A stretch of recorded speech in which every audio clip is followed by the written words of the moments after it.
with us in the Learning Center, the Delta College Library, is Ray Lacina, who is the English Division Chair here at Delta College, which means that at one time he taught English, and then at another time, in the institution's infinite wisdom, they made him Division Chair.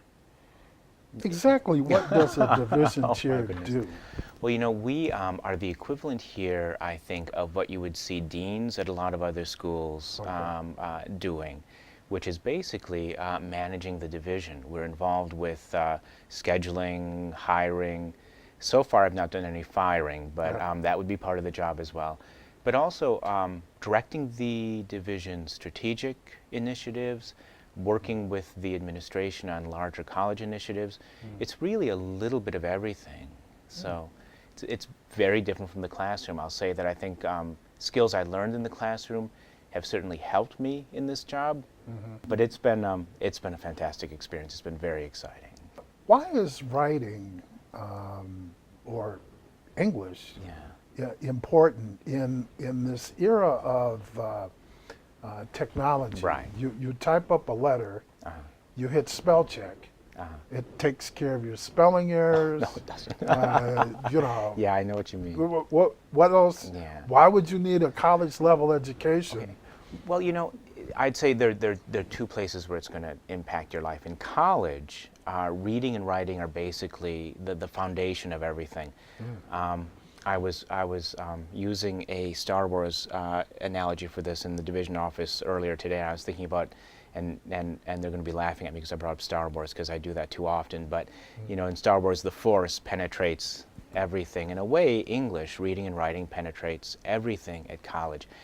Every class you're writing in, every class, at least a portion of that class is going to be taught from a textbook, which requires really a very high level of reading aptitude. So in college, they're really fundamental skills for everything else you're going to be doing in school. Outside of college, the writing piece especially kicks in because, you know, you can write a message which is perfectly grammatical, that has punctuation in all the right places, but which fails to communicate miserably. So if you're in a work situation and you've got to, you know, write in a letter that somebody has to start coming to work on time, or that the bonuses for the year are being canceled or whatnot, how you craft that letter is going to be really, really important. And so the considerations go beyond just spelling, fundamentals of grammar, and all of that. But that said, in the workplace, the grammar is still really important, and nothing undermines what you're trying to do more than having misspellings. And spell check doesn't pick up on everything, you know. Like really? the two, T-O-T-O-O, yeah.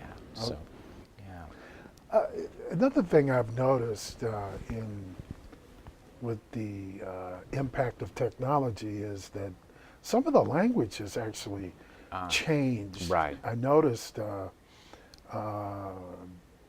abbreviations, Yes. shortened. Yeah. Where do you go to that? Now, when And my ask children Bartle were sometimes, home, yeah. I would ask them, but Yeah. they're no longer home. Yeah. So I'm. Where do you go? And my follow-up question to that is technology changing the language to the point where the changes are now embedded in the Right. language, or are they still loosely a part of technology? I think language will inevitably change, and I think I shouldn't admit this, but no matter what people like me might try to do to make it stop changing, we can't do it because the language comes in as it is, and people in the workplace are the same people who have worked their way up through the system with this language. What we can try to work with students to do is kind of suss out a situation and decide what kind of language is appropriate for that.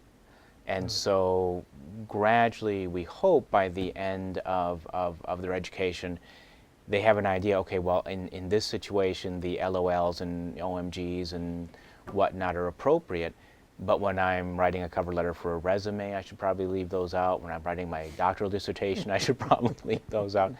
And that's probably the biggest challenge early on, is getting students used to the idea that there are different Englishes in a way, and some are appropriate in some settings, and some are appropriate in other settings. So, Ray Lucina, who is the English Division Chair here at Delta College, I appreciate you coming in. Thank you so much for having me. Sharing with us just what is the English Division and what does the Division Chair do. That's right. I appreciate it. Thank you very much.